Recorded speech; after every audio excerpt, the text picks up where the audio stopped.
During summer nights, thousands of sea turtles emerge from the surf to deposit their eggs on the beaches of the Archie Carr Refuge.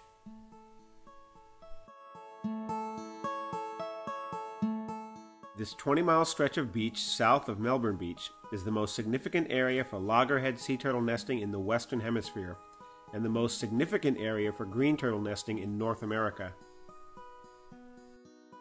Most of what we know about where and when sea turtles nest comes from morning beach surveys of the previous night's activities. In addition to the signs of a completed nest, the beach surveys often reveal what are known as false crawls, where turtles emerge but do not deposit any eggs. Though there have been numerous reports of humans causing false crawls, the extent and significance of the problem has been difficult to measure. In the heart of the Archie Carr Refuge lies the Barrier Island Center, an environmental education facility where, among other things, visitors can learn about sea turtles and even participate in a guided sea turtle walk. During the summer of 2010, a local resident named James Schubert contacted the center and said that he had footage of one of our guided turtle walks and wanted to know if we could use it in our exhibits. The footage that he showed us was unique in that it did not require artificial lights and could cover large stretches of the beach.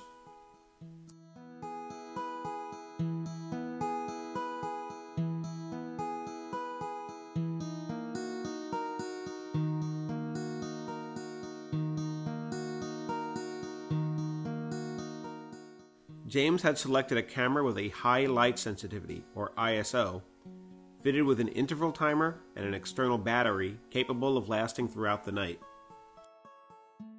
Additional test footage proved the potential as a sea turtle monitoring tool, and it was decided to seek funding from the Sea Turtle License Plate Grant Program for the upcoming 2011 season.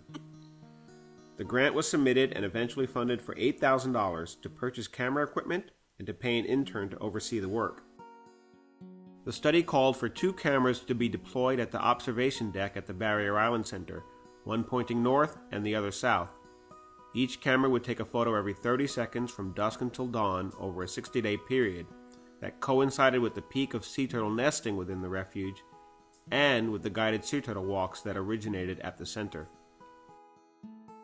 With the batteries charged and the camera settings confirmed, the intern would deploy the camera and secure it within a weatherproof housing. The following morning, the cameras would be retrieved and the images would be transferred to the computer for analysis and post-processing.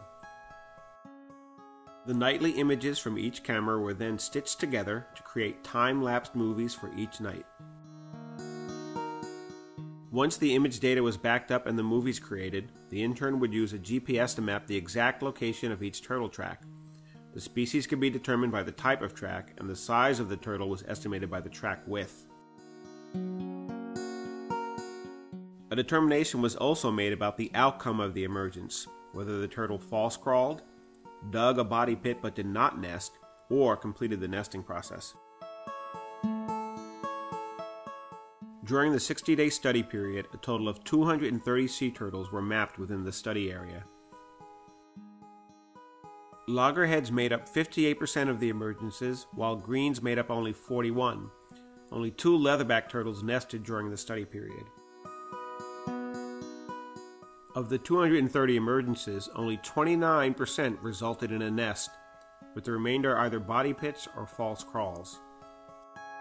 The primary purpose of the study was to determine if human activity on the beach at night was contributing to the false crawls.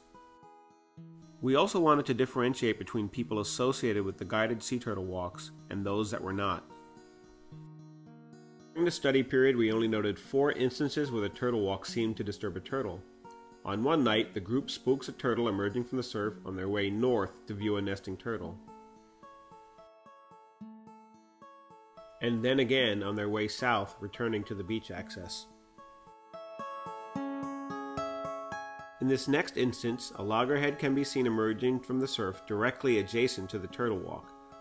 It is not clear, however, if the turtle is spooked by the group or deterred by the steep sand berm.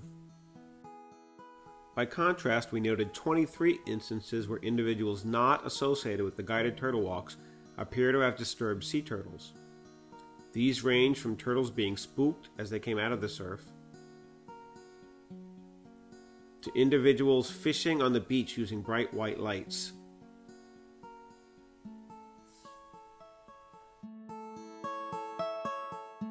And even law enforcement officials directly approaching sea turtles with flashlights.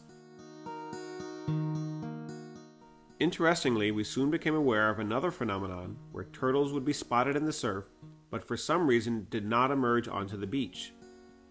We dubbed these occurrences non-emergences, and during the course of the study, the cameras detected over 350 of these. In addition, there were some turtles that would emerge from the surf but would not move far enough up the beach to leave a track. Neither of these occurrences would be detected by GPS the following morning.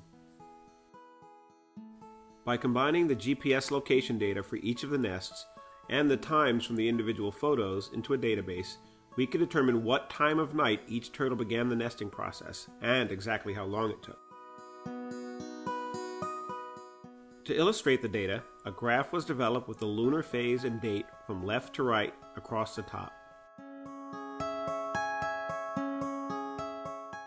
and the time of night from sunset to sunrise down the y-axis.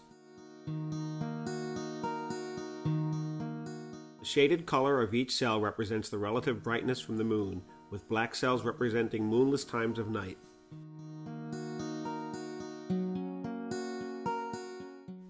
There were 30 loggerhead turtles that had clear enough data to graph. The entire nesting process took an average of 1.7 hours to complete. They don't appear to have any preference with regards to the moon phase, nesting equally at light and dark times. For the 20 green turtles graphed, the entire nesting process took an average of 2.4 hours to complete, nearly an hour more than the loggerheads. Interestingly, the green turtles appear to prefer the darker parts of the month compared to the loggerheads, with only one nesting during the full moon.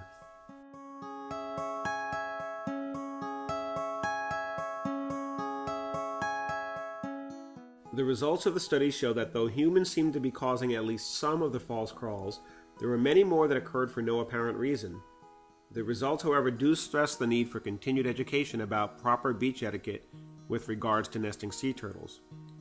Opportunities to participate in guided turtle walks should also be expanded where possible. The method has proven itself to be not only cost-effective but thought-provoking, causing researchers to reconsider strongly held views on the behavior of these mysterious and beautiful creatures.